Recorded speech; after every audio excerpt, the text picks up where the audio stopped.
And this year brought so many surprises and shaped up the investor sentiment. And for a timely reminder for 2021, we're doing things differently this last day in December, like you mentioned earlier. As you mentioned earlier, the eve of the new year, 2021, and Ambrose Omordion, Chief Research Officer, Invest Data Consulting Limited, will be joining us today on the show. Now, heading to the new year, investors need to remember both the highs and the lows of 2021's wild ride. Analysts say stock prices are heading higher, but they caution that there's likely to be continued volatility in 2022, as well as potential for surprises. However, for 2021, these three words resonated with the market in this year. We have earnings, acquisitions, and oversubscription. So we have Ambrose. Ambrose, we had a flurry of earnings this year. What do you say about that?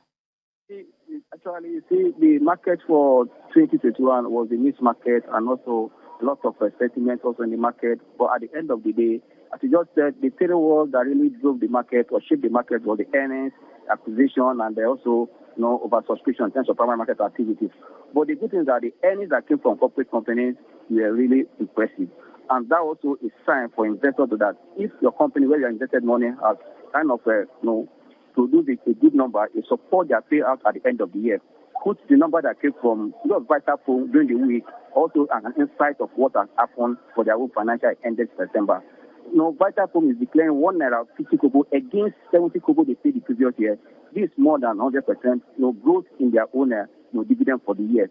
That means for those that were seeing their third quarter already, it's giving an insight what you expect as an investor in this company, because these are the numbers that supported the market in the year under review 2021. For me, I think for investors in Nigeria, despite the ups and downs in the market, the mixed trend and the mixed performance, we still have confidence that at the end of the year, most of the companies on the exchange will pay us a good dividend that will support their price. As you just said that rightly, that in the year 2022, might see also a volatile market.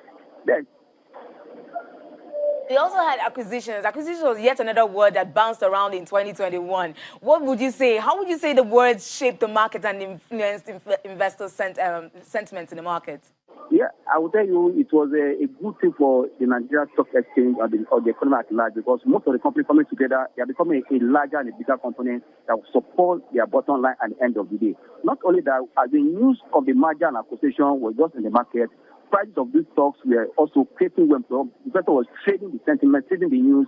For that, many of these stocks that are going through the acquisition and merger, you see most of them close higher than the beginning of the year because of the news of merger and acquisition, and also expecting that at the end of the year or the new year, we'll see a better number for this company. Now they have merged to become a bigger company, despite the challenges that come with merger and acquisition. But we that most of them will overcome those challenges that come with merger, and at the end of the day, we are seeing a better number because they are becoming a bigger company. That also further support investors. That's why when this merger news came to the market, there was a positive reaction by investors, taking immediate profit from the news, and also expecting that in the future, this merger also boosts this company performance. At the end of the day, we'll see a better number that also supports price, because anytime, any day, it's earnings that support price, and sources like mergers and acquisition that also support price at the end of the day. So we can't let this conversation go without saying the word oversubscribe. We saw a lot of that, or we heard a lot of that in 2021. How would you say, what were the transactions that had the word oversubscribe rolling around? I agree with you. No, I will tell you, the position is just across the market. From equity market to the bond market, oversubscription here and there. It tells you that there's money in this, country to invest. Clearly, you don't understand, what it is to invest. But when you are investing, you are showing to the future. For you to show oversubscription in this company, that means that Nigerians are really interested in putting down their money. But the good thing is that for the equity market, we know what MTN did towards the end of the year when they came with their offer for sale. Because of the nature even of the marketing style of MTN, that's really kind of a positive sentiment from investing public. That stock, as it is now, the price is up, and I'm seeing potential in that company due to some activities that are going to support their cash flow. At the end of the day, for me, that is part of the oversubscription news that is in the market today. For the bond aspect, the sukuk aspect, says that many fund managers are yet to change their stereotype, risk to reward strategy. I will tell you, they are all looking the way of bond just because of their risk management. But I tell you, many of us that are in the equity market have made more returns in the market than those that are in bond. But because of the nature of most investors that don't want to take risks, the fund managers and all that are still kind of looking at the stock, that they're looking at bonds, actually saw a lot of participation in the board during the year. for me, it's also a good thing for the market because you don't stay in one market. You balance your portfolio in equity, in bond, in the few other fixed income instruments so that you can have a good portfolio. For me, it's a good thing for the year 2021.